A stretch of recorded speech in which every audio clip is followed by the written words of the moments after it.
Welcome, Hornets, and thank you for joining me. Today we're going to be taking a look at the ratio test and how that works.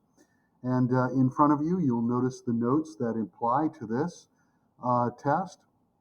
Let the summation of a sub n be a series with non-zero terms. The series, summation a sub n, converges absolutely when the limit as n approaches infinity for the absolute value of a sub n plus 1 divided by a sub n is less than 1. We then have, for number 2, if the series summation of a sub n diverges, when the limit as n approaches infinity for a sub n plus 1 over a sub n is greater than 0.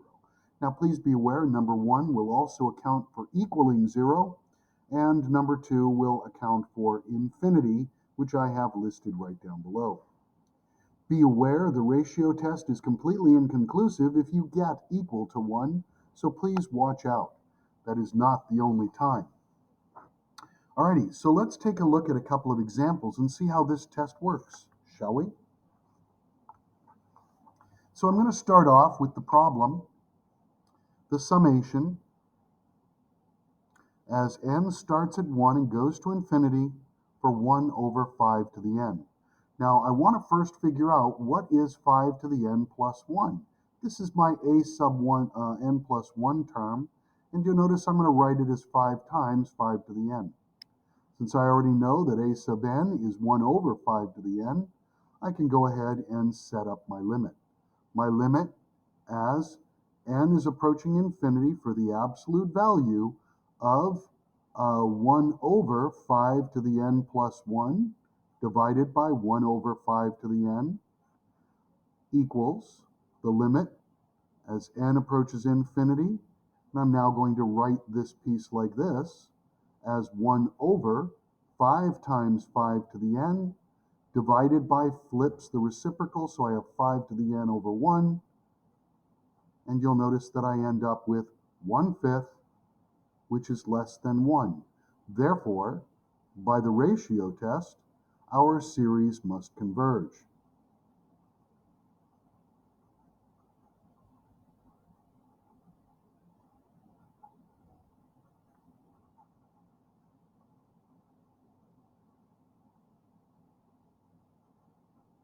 Now please take note, I already knew that this was a geometric series and that the nth term test was automatically going to pass.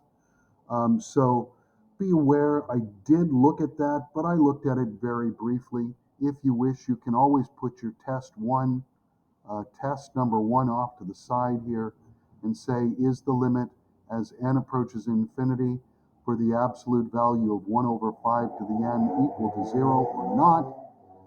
And the answer is yes, it does. This is bifethical. All right, must converge.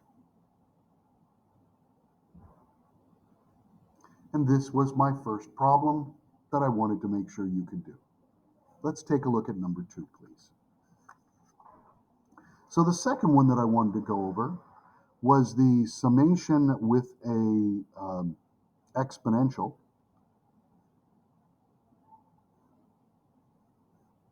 I have n factorial over 3 to the nth power. Now, please take note. We have a factorial over an exponential. And by the nth term test, this one fails. I don't have to do anything for this one. Why? Because the first test fails. The limit as n approaches infinity for the absolute value of n factorial over 3n is greater than, let's just say it's going toward infinity, and this is bifecal. So I don't have to do the ratio test at all. And that's what's important to remember. See, a lot of people are just jumping directly to the tests instead of looking at the first test we check.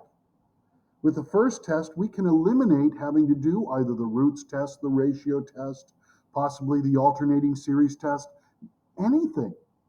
Always check to make sure that the limit goes to infinity first. And that way you'll make sure that you know whether you're doing a small amount of work or more than you have to. Let's take a look at another one. This one is going to be starting from n equaling 0 going to infinity, and I have e to the n over n factorial.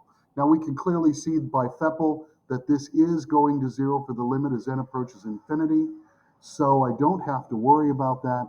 I'm just going to go ahead and recognize a sub n plus 1 is equal to e times e to the n over n plus 1 times n factorial.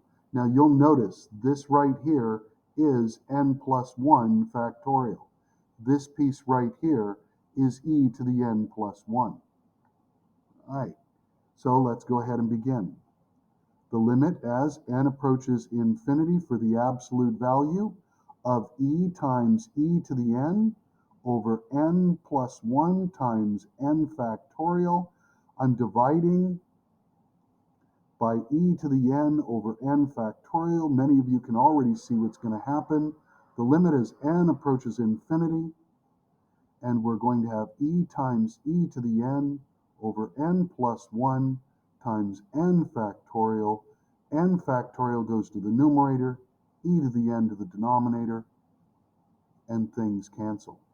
Now you'll notice I'm left with the limit as n approaches infinity for e over n plus 1, and this equals 0. 0 is less than 1.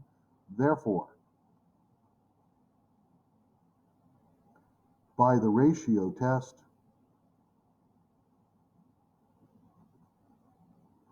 the series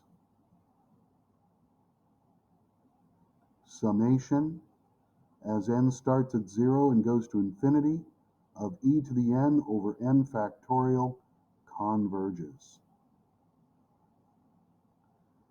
And that's what I have for you today. I hope that has helped. Please remember, if you have questions, you should come in, and I will be more than happy to go over them with you. And I hope this has helped you. Please be safe, take care, and be kind to each other. Remember, it is easy to be mean in this world. So try to work harder and be nice and kind to each other. Remember, change starts from within, unlike what we hear from other people. It's not happening from without in the world. It happens from within us. Thank you very much, and please be safe. Bye-bye, Hornets.